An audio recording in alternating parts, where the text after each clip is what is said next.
It's a terrifying reality. 1 in 5 women and 1 in 11 men will be stalked in their lifetime, yet less than 2% of cases end in conviction. For our next guest, that statistic was all too real. Grace and her boyfriend Daryl were forced to become detectives in their own case when the police struggled to act after a man Grace had met only 3 times launched a relentless stalking campaign of abuse and threats.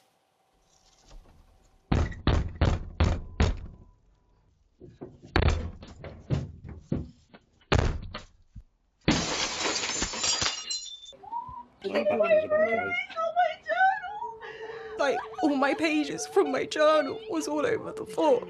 I don't know what he was really planning on doing with it, but I assume it was to try and blackmail me in some way, humiliate me, send it to everyone that I knew. My closest family and friends do not know about my journal, let alone where it is. The only way that he would have known is if he was watching through the bedroom window.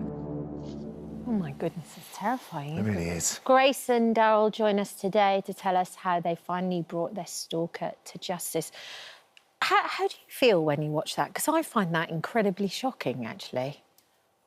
Well, I mean, you know, I've obviously seen it quite a few times now. Yeah. So, you know, I almost get into a bit of a dissociated state watching it because I feel like that's almost how you have to watch it in order to not break down every time you see it, you know, and I just try and remember where I am now versus then. Yeah. Well, let's talk about your life before. What was life like before you met Carl? Pretty normal and happy and stable. So Daryl and I have, you know, been in a relationship for a number of years. I was doing well at work, you know, had just the normal life troubles, but, you know, other than that, it was pretty stable and normal. Nothing particularly unusual? No, it was not expecting to be in this situation at all. So when did he first come into your life then? Well, he joined the company that I was working at, October 22, and I didn't really have much of an opinion about him, really. You know, as much an opinion you would have about any colleague that you would work with. I just thought he was a little bit of an oddball for the first few months when he was at work, but I didn't have to work with him closely or anything, so my only impression of him was based on meetings and things that other people had said. Did he have a reputation in the office at all or anything like that? He was in the office daily, so he was very present there, and he was known as a bit of a self-promoter. So just someone that would speak a lot in meetings and things, and you know, saying that he bigged himself up. He has some sort of aristocratic background and stuff, so he seemed to want to impress people. OK. When did things change, though, Grace? Because initially you didn't have a lot to do with him, but suddenly you were then brought together on a project of some sort? Yeah, we had to work on a project together, and so we had to work a little bit more closely and message and things like that. And then one day he had messaged me on Teams asking for my personal number. I didn't think too much about it. That wasn't unusual? No, Your colleagues, you're working closely? Yeah. You know, and his excuse seemed to make sense as to why he wanted it, and I just didn't think that we would really speak. But of course, then he started texting me a lot and then saying that he felt, you know, romantic towards me and things, and that was very unusual because I'd only seen him 3 times in person, and his feelings seemed quite strong in the messages. And what was your initial reaction to that? Because it's a little bit strange to only know somebody that small for that short amount of time, to then kind of receive a barrage of text messages. What was your first reaction? Complete shock and surprise. I rung my mum, I rung my friends, I rung Daryl and told him because I thought it was so unusual. But ultimately I just thought, well, you know, whatever, someone that likes me, I obviously haven't seen or noticed that he had any attraction towards me at all. You know, and I just was very uncomfortable in trying to tell him no, because I didn't want to hurt his feelings and I didn't want it to be awkward working together. Daryl, how were you coping with this as well? Because, you know, you've got Grace there and she was being very honest about what was happening.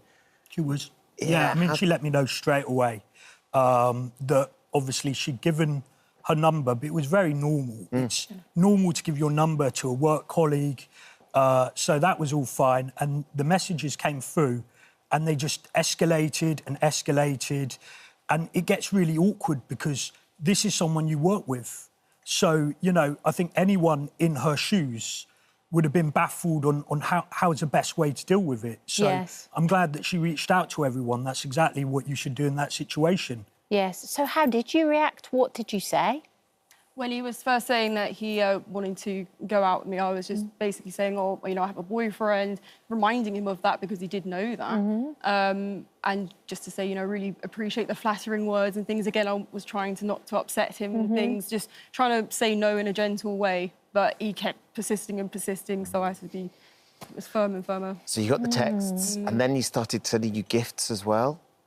Yes, yeah. So after it was a sort of romantic text, then he got very, very frightening and started threatening me, threatening my position at work, sending loads of emails. I got parcels through to my house. I had no idea he knew my address.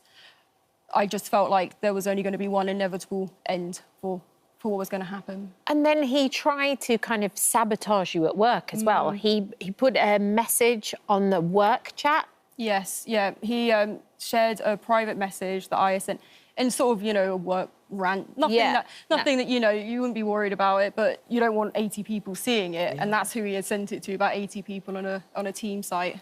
At what point, Grace, did you think, right, OK, this isn't just for me and Daryl to try and sort out, this is about me now going to the police, I need to get some official help? When did you decide to do that, and what was the police's reaction? Pretty immediately. As soon as the messages turned threatening, that was very, very alarming to me because I realised that this is someone who's not scared of losing their job and over someone that they barely know, you know, so there's something seriously, seriously wrong here. And I've watched a lot of true crime, and to be honest, he was reminding me of some people that I've seen before. So we went to the police pretty immediately. And what did they say? They didn't take on the case, essentially. We didn't get the best advice from them. There was lots of missed opportunities. But did they say why they couldn't help you? Well, I mean, it explains everything in the documentary because it's quite complex, but essentially they wanted me to engage with him and say something to him, basically to say, don't text me or I'll go to the police. So... Right, so and in theory, once you had said that, that meant that they could then get involved because you've already warned him that you're going to get the police involved? That was what they said, but that isn't That's normal. not official advice. That's not official, right? That was the problem, is that they didn't follow their official procedures, and that's why there was missed opportunities. So basically, you got no help from the police, and then you started gathering evidence. Yes. Yourselves. Yes. So how did you do that? Well, record. So Daryl was instrumental in getting cameras up at the house so we could capture everything that was going on. Anytime I got a parcel through, I was not looking at it from myself. I was looking at it from a detective's point of view. It was like, OK, go to the name at the bottom of the letter. That's him. Take a photo of that. Send that to the police. Don't really touch the evidence because forensics might need to look at it for prints and things like that. So it was just constantly being vigilant, constantly recording what was going on and reporting. That footage we showed as well, Daryl, of him breaking into your home.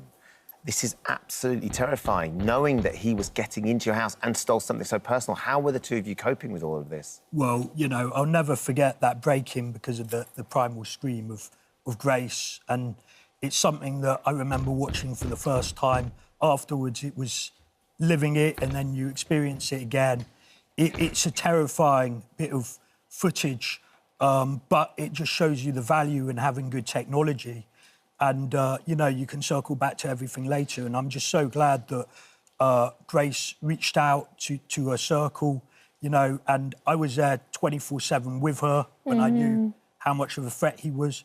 I had to leave a couple of times, but that's it. I was there as much as possible. And, you know, that really helps because she's got someone to talk to. She can hear her own thoughts out loud. And unfortunately, in a lot of these cases, some of the brave women that are alone, they don't have that help. Yeah, someone to share and talk about with. This evidence, Grace, that you and Daryl collected was instrumental in him getting a custodial sentence. What happened to him in the end? So in the end, he got a custodial sentence of 8 years and 3 months, an extended licence of 5 years and an indefinite restraining order as well. How did you feel when you knew that he was going to be in prison and he was imprisoned and found guilty of these crimes? So relieved to have a period of peace and to be believed. You know, I felt like I had to fight for people to see how dangerous he was.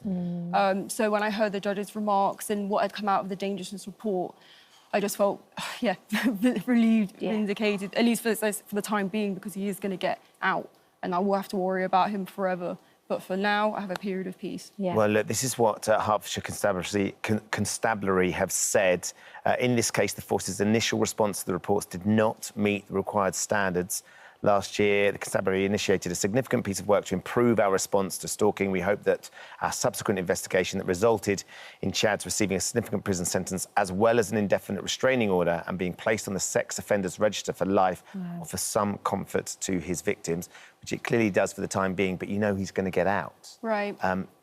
There may well be people watching, I'm sure there are today, that are going through something similar, unfortunately, and very distressingly. What would be your advice, Grace? Yeah, I mean, there's so many women. I hear nothing but everyone else's stories, because it happens to everyone, whether it be on a small scale, on a big scale. But what I would say is trust your gut, and if you feel something's wrong, do report it immediately. Have a network of people around you. Don't be on your own. Put cameras up, and I don't want to discourage people from going to the police either. You must go to the police. You must keep reporting, and just feel empowered to take charge yourself. Yeah. Thank you for coming on the show Well done today. you Yes. both for doing exactly that. You can hear more of Grace and Daryl's story on Catching My Stalker, which is available to stream now on Channel 4. Thanks for sharing it. Thank you so much. Thank you for visiting our This Morning YouTube channel. We upload new content every day, so go ahead and hit that subscribe button so you don't miss out, and we'll see you in the morning.